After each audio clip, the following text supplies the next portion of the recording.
Muy buenos días. El día de hoy vamos a hablar el tema de conservación auditiva, prevención de la hipoacusia inducida por el ruido. Este programa de conservación auditiva está dirigido a prevenir la aparición de los efectos en la salud auditiva de los trabajadores por exposición al ruido ocupacional. ¿Seguimos? Para esto tenemos que hablar sobre qué es el sonido y qué es el ruido. El sonido vendría a ser una vibración que se propaga en el aire en forma de ondas y que es percibida por el oído humano.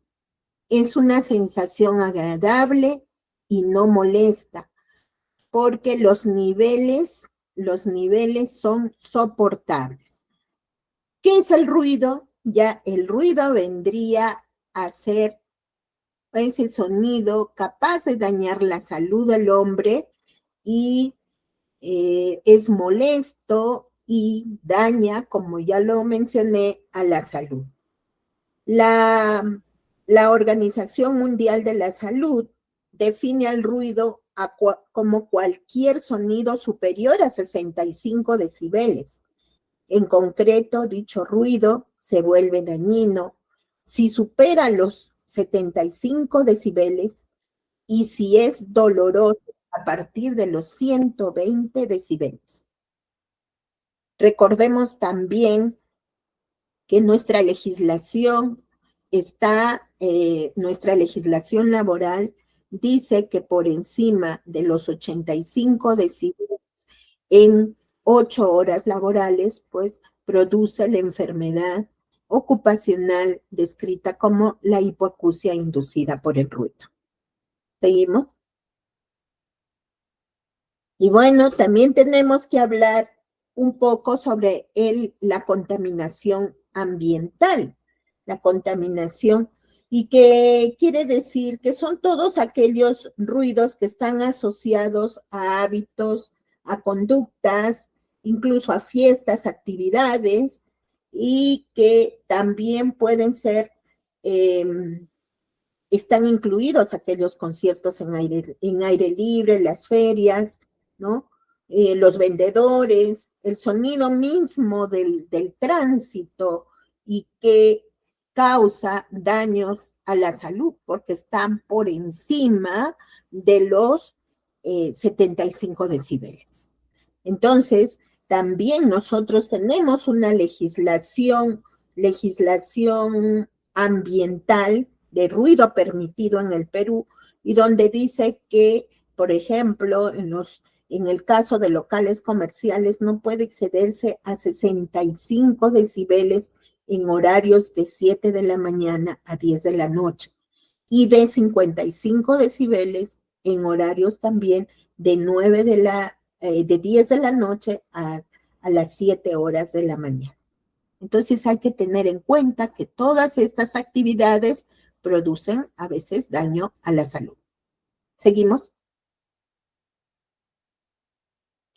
Y acá tenemos los niveles de ruido que tenemos también, ¿no? Que por ejemplo, el ruido de la naturaleza, el crujido de las hojas, de los árboles, la música suave, todo aquello está en promedio en 30 decibeles. Tenemos también el ruido normal, que es el que tenemos una conversación con alguna persona o una música de fondo que ya está en 60 decibeles, ¿no? Y tenemos el ruido muy alto, el ensordecedor, el insoportable y el doloroso, que todo esto está por encima de los 75 decibeles. Entonces, como vemos, incluso ese ruido que es producido en actividades, por ejemplo, cuando alguien hace un disparo, ¿no? Puede incluso dañar el tímpano y producir un traumatismo acústico. ¿Seguimos? Y bueno, ahora vamos a hablar un poquito de la anatomía del oído. Y bueno, y para hablar de la anatomía del oído, tenemos que describir que está dividido en tres partes: el oído externo, el oído interno, el oído medio. Y si vamos a hablar del oído externo, tenemos que decir que el oído externo está compuesto por el pabellón auricular y tiene como función reflejar las ondas sonoras. Luego estas ondas sonoras viajan a través del conducto o canal auditivo externo y al final encontramos la membrana timpánica, comúnmente llamada tímpano, cuya función es la de conducir las vibraciones del sonido a las estructuras del oído medio. Luego tenemos acá el oído medio, que está constituido básicamente por la cadena de huesecillos, que son el martillo, el yunque y el estribo. Estos huesecillos son los encargados de conducir las vibraciones en el tímpano. Estas vibraciones son conducidas hasta la entrada de la cóclea, la cual, como vemos, ya pertenece al oído interno. Recordemos también que el oído medio está lleno de aire a presión atmosférica gracias a un conducto que se llama la trompa de Eustaquio y que comunica al oído medio con la faringe. También tenemos un músculo muy importante acá, que es el músculo tensor del tímpano, llamado el escapedial, cuya función es protección del sistema auditivo de los sonidos de alta energía, ¿ya? Y bueno, y vemos acá la estructura más compleja, que es el oído interno, que está formado por el sistema vestibular, que está formado por la cóclea y que está formado por el órgano de Corti.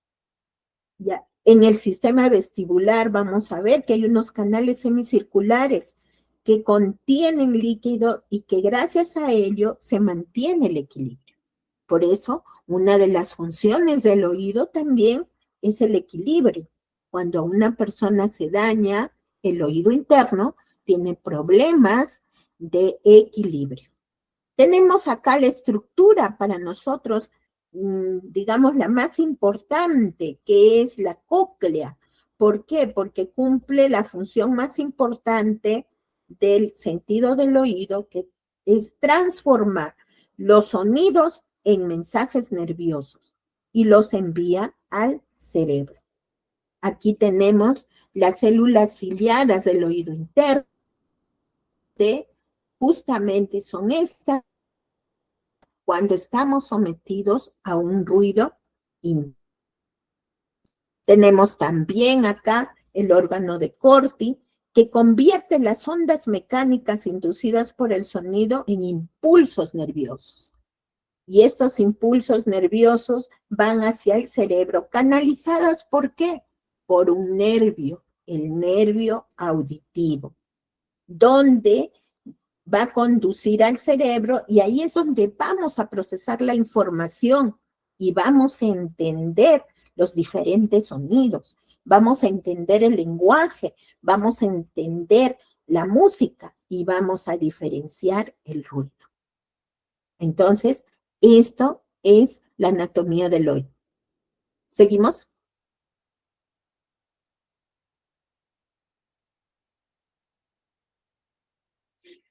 Entonces, para que se inicie o haya un problema fisiológico ya producido por el ruido a nivel del oído, tiene que haber un factor concomitante, que en este sentido es el ruido.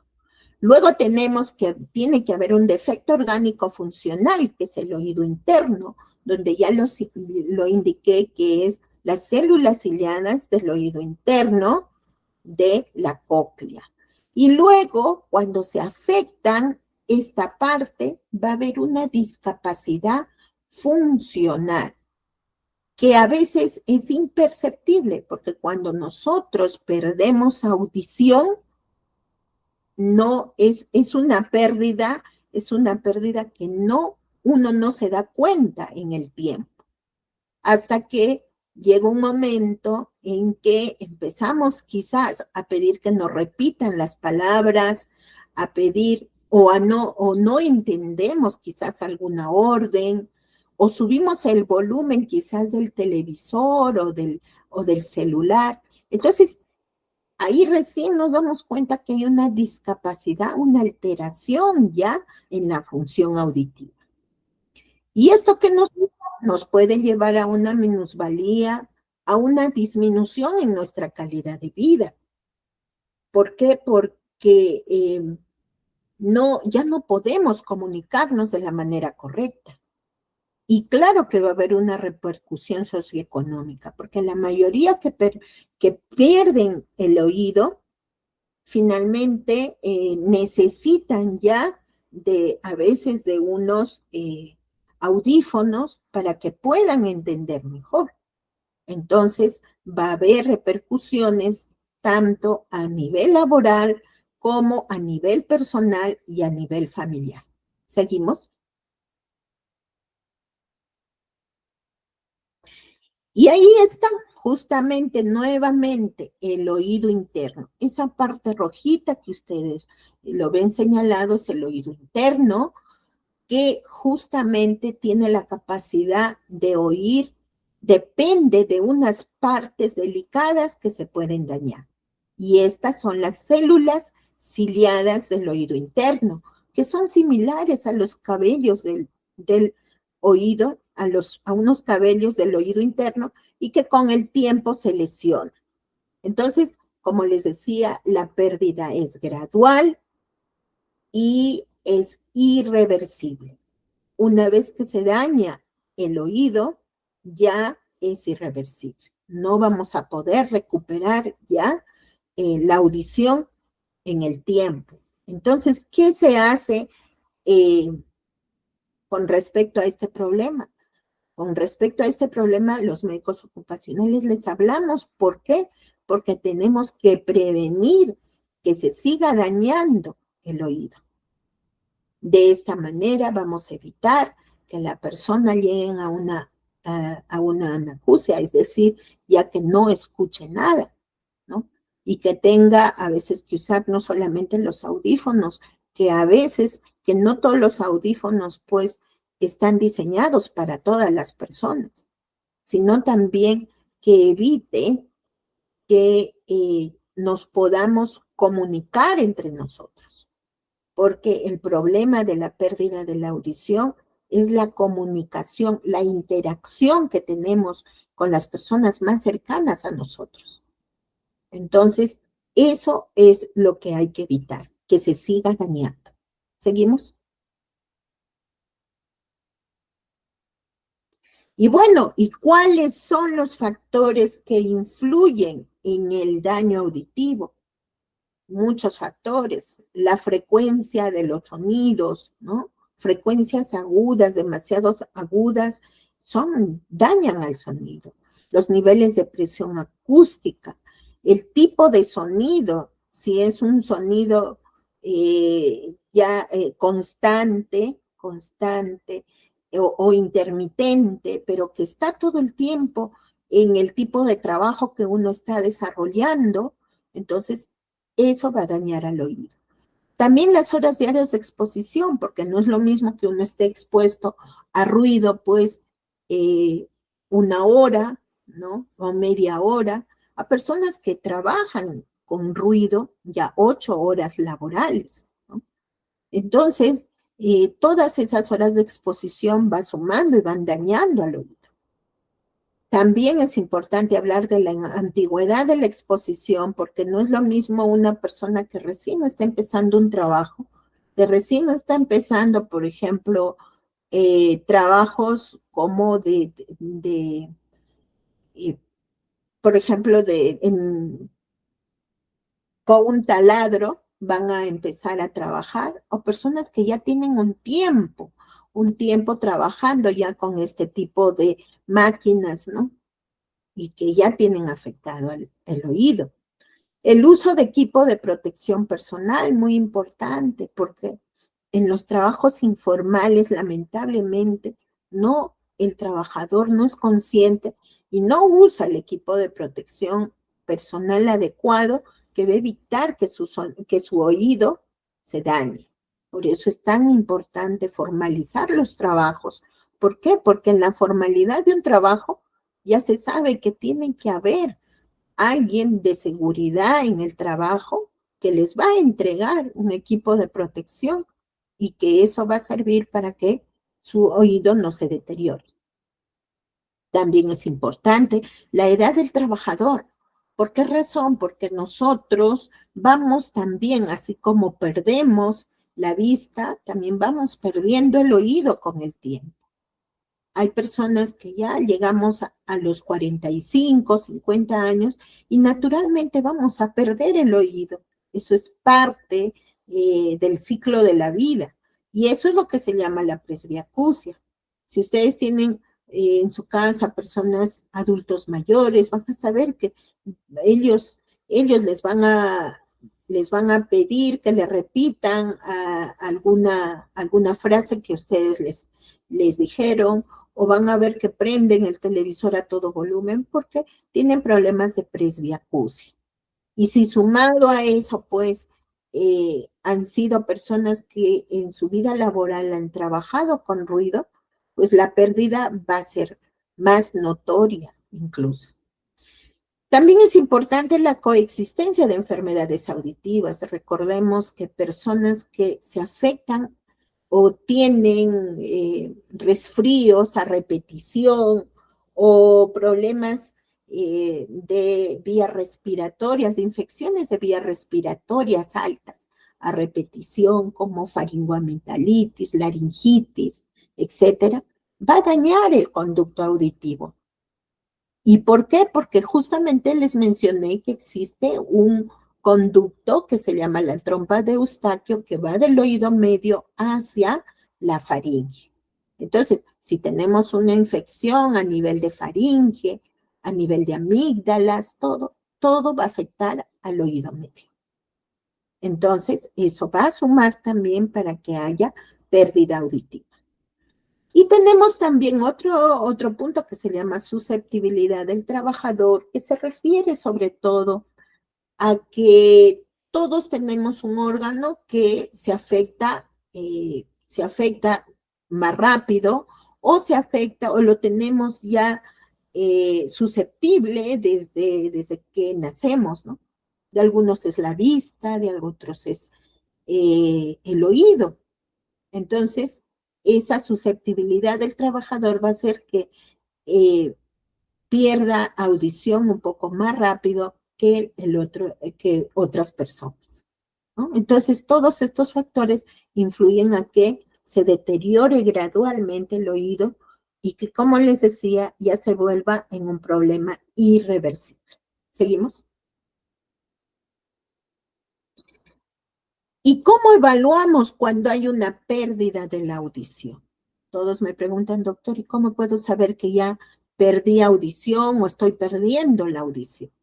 Entonces, la respuesta es, hay una evaluación que se llama la audiometría, que seguramente todos ustedes han pasado y que es realizada a través del examen dentro de una cabina especial, durante el cual se verifica la capacidad auditiva. Va a haber un operador fuera de la cabina que les va a emitir unos soniditos y ustedes van a presionar un botón o van a levantar la mano para ver si escuchan ese sonidito. Entonces, todo este examen se llama audiometría. Vamos a evaluar la audición, que puede ser finalmente la gráfica. Cuando tenemos la gráfica y la interpretamos, podemos decir que su audición es normal, que tienen una hipoacusia leve, que tienen una hipoacusia moderada o severa, o también profunda, porque es de acuerdo a los sonidos que ustedes han escuchado y que se han ido graficando. Y que bueno, es parte de los exámenes médicos ocupacionales que se deben hacer, sobre todo en personas operativas y que trabajan con ruido. ¿Seguimos? Esta es la evolución de la hipoacusia inducida por ruido. Cuando nosotros interpretamos las gráficas, vemos esta gráfica, ¿no? Que tiene la forma de una V, si ustedes ven. O sea, las pérdidas auditivas justamente es en la frecuencia 4000 y se recupera en las 6000 y 8000. Entonces, casi siempre empieza así, en el área, no en el área conversacional, sino en las frecuencias agudas, sobre todo en la frecuencia 4000, con una recuperación. Entonces, cuando vemos todos esta evolución de esta gráfica, nosotros podemos decir que el trabajador puede tener una hipoacusia inducida por ruido. ¿Seguimos?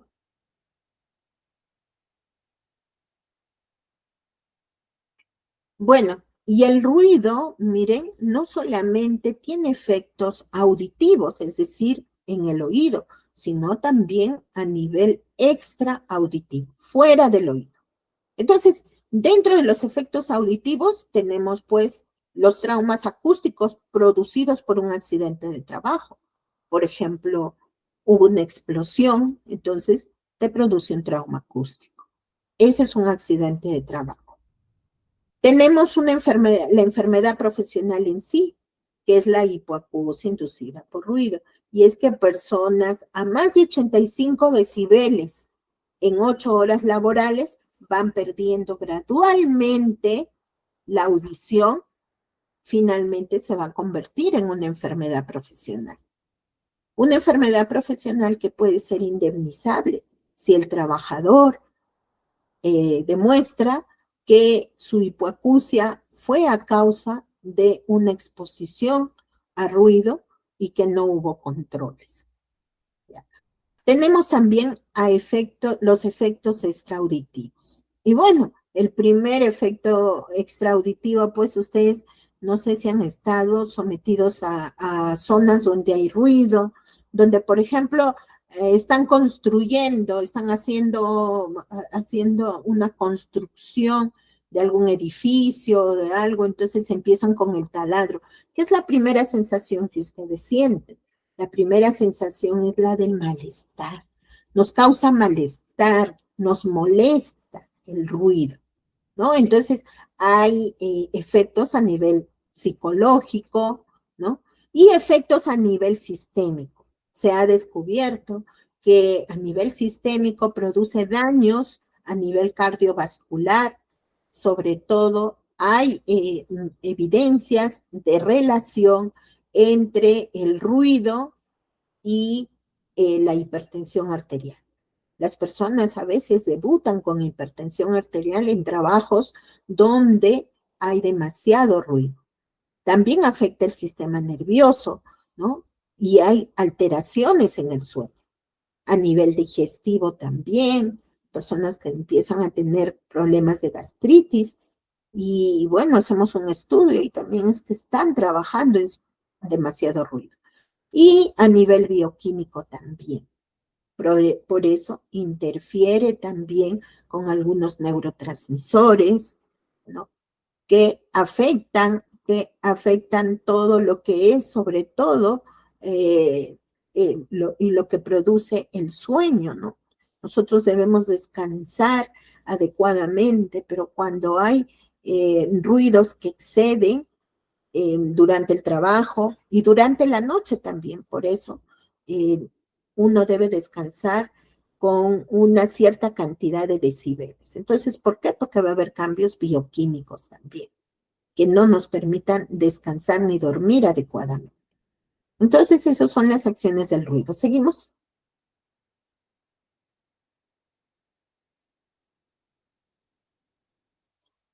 Y bueno, las empresas, todas las empresas, cuando ya hay un nivel de acción más de 85 decibeles, ¿no? Se tiene que tomar ya cartas en el asunto y desarrollar un programa de conservación auditiva. Y bueno, y dentro de este programa, ¿qué se tiene que hacer? Evaluaciones audiométricas.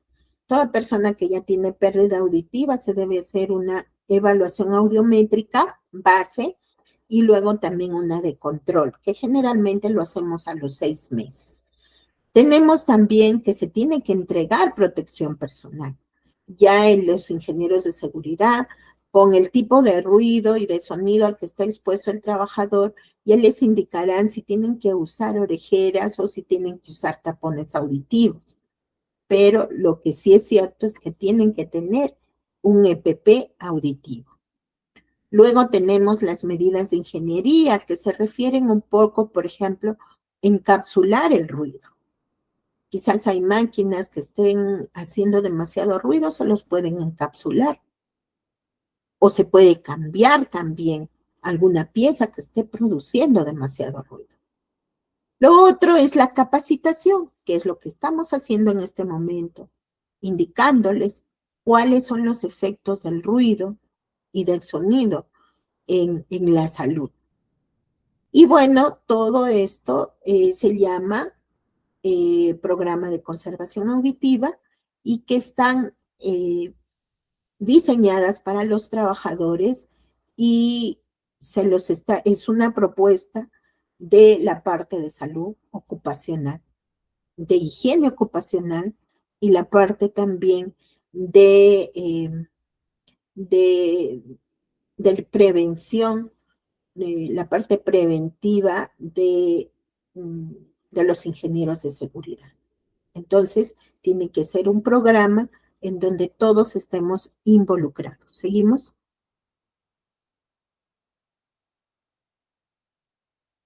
Y bueno, como ustedes saben, este programa de prevención de la audición ya tiene que evaluarse debido también al grado de riesgo. Si el grado es leve, si es mínimo, si es moderado, elevado, ¿no? Por ejemplo, si estamos en un puesto de trabajo donde el grado de riesgo es mínimo, menos de 80 decibeles, según nuestra legislación, bueno, las medidas de control es recomendable a veces el uso de protectores, ¿no? Y bueno, el control del ruido también es recomendable, pero no es obligatorio.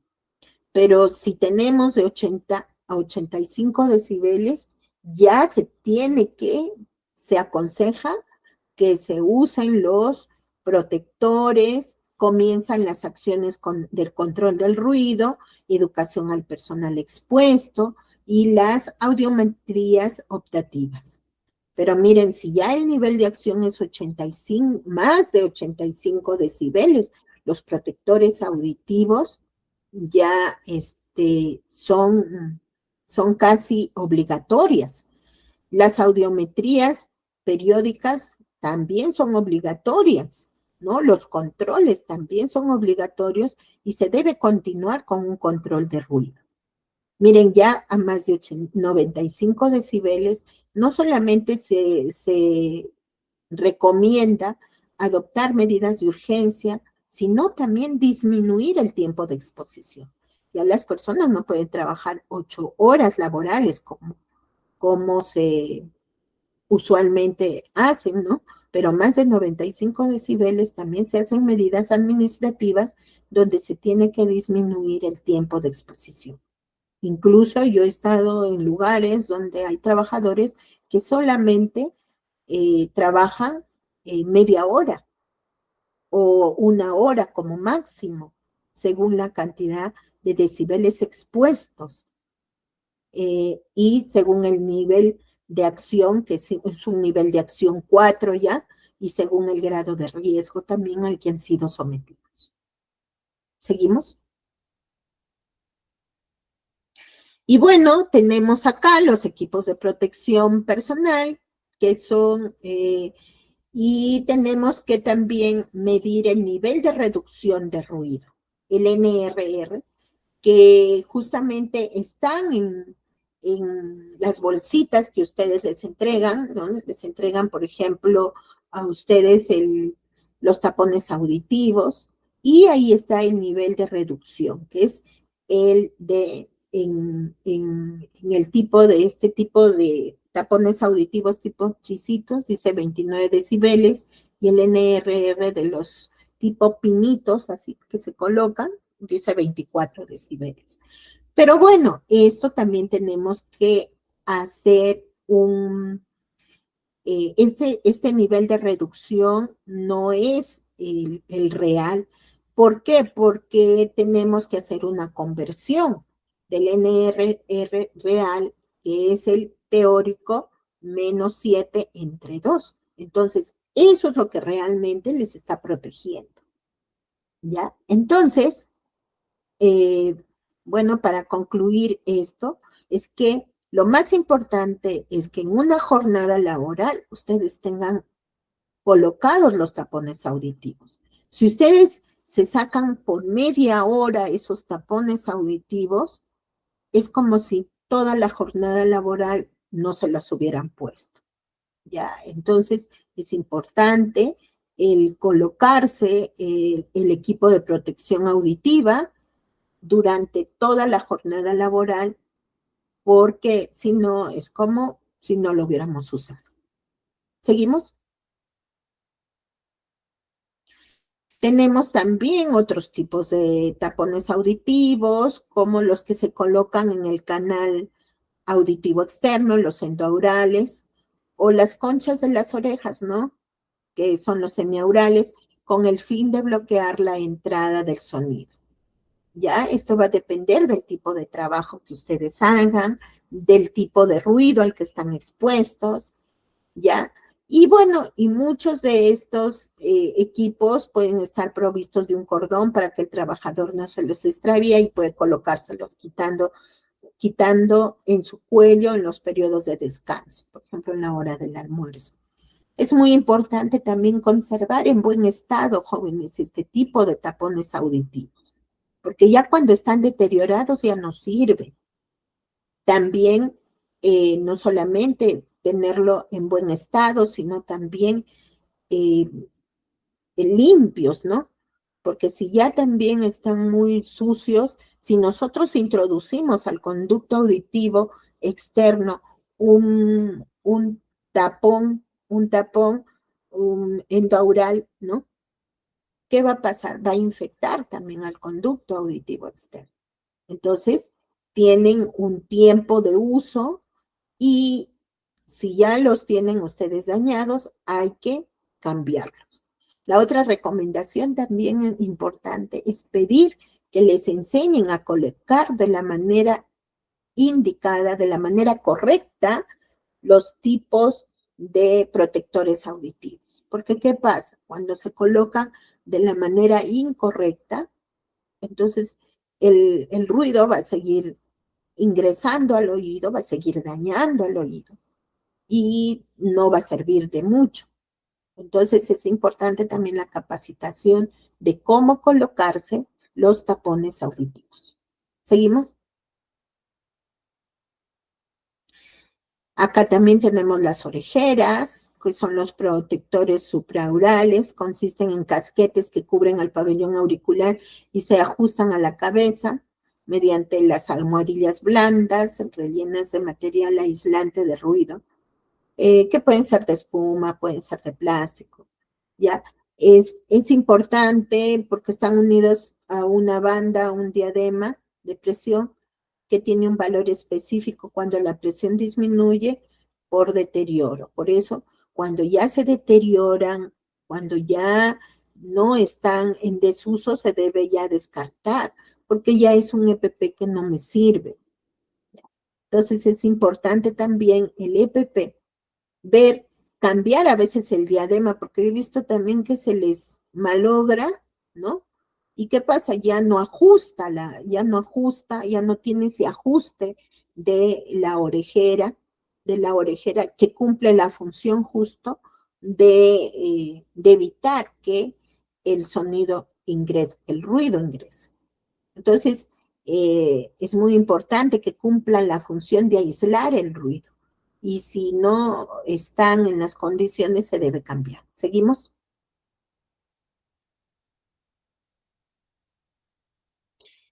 Entonces, jóvenes, para terminar la capacitación, decirles pues que el oído es uno de los órganos sensoriales más importantes, pero también más sensibles que tenemos. ¿ya? Ah, que lo perdemos, que perdemos audición de manera imperceptible, que es importante que nos hagamos los exámenes que nos indican, como las audiometrías, sobre todo si trabajamos en zonas con exposición al ruido. Entonces, no hay que cuidar nuestros oídos, hay que evitar los ruidos intensos, de manera también incluso eh, no laboral también, sino extralaboral. A veces hay personas que son asiduos asistentes a conciertos, a discotecas, a fiestas. También eso daña el oído. El hablar por un celular un cuarto de hora, más de un cuarto de hora, también daña el oído. El usar los audífonos que usamos, los jóvenes usan frecuentemente para escuchar música a todo volumen, también deteriora el oído. Así también como las infecciones recurrentes, deteriora el oído. Entonces, cuidemos nuestros oídos, no nos hagamos los sordos, ¿ya? Y también, si vamos a escuchar bien, también vamos a prevenir accidentes. Entonces, muchas gracias. Será para otra oportunidad.